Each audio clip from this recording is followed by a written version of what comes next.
C'est les rencontres qui nous sauvent, qui nous grandissent, qui font de nous des êtres différents. Et en fait, c'est ça le film.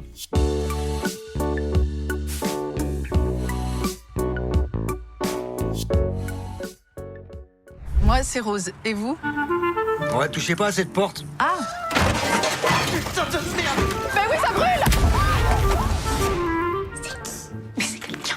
Me dire un clodo. C'est quoi? Putain de bordel de merde. C'est quoi ce délire avec les papiers peints?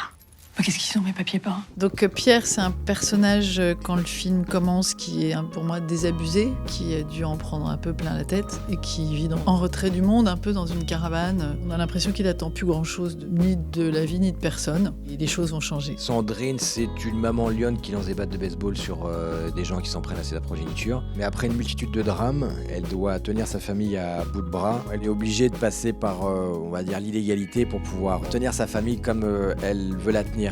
On est tout de suite en empathie avec elle, parce qu'on sait qu'elle est dans la mouise avec ses enfants, qu'elle les défend. On veut qu'elle s'en sorte, en fait, on est avec elle. En tout cas, c'est vraiment gentil d'avoir pris ma défense.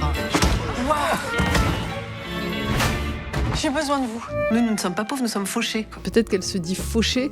Quand on est fauché, c'est quand on a eu et qu'on n'a plus aussi. Elle a eu plein de choses et elle dit on n'est pas pauvre, on est fauché, dans le sens où ça l'a surprise. Et donc ça donne un truc un peu optimiste au fait de peut-être voir encore une issue possible à sa situation. C'est une force parce qu'elle arrive à s'en sortir et on va dire que c'est une fuite parce que c'est une manière de ne pas accepter sa situation, mais le fait qu'elle accepte pas sa situation, elle trouve tous les moyens pour s'en sortir. Donc du coup, on va dire que c'est un peu des deux, mais les deux relèvent du domaine de la force, quoi.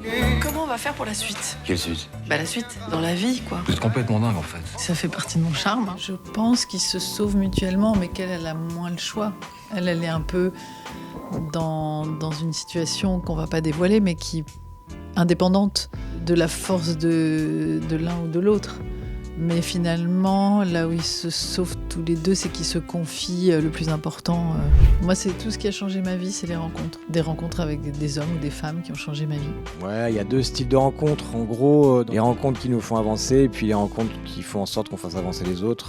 C'est les rencontres qui nous sauvent, qui nous grandissent, qui font de nous des êtres différents. Et en fait, c'est ça le film. Donc ils se sauvent pour moi mutuellement. Vous arrêtez quand là? Ça c'est une question qui est pas normale parce que si je m'arrête, je tombe.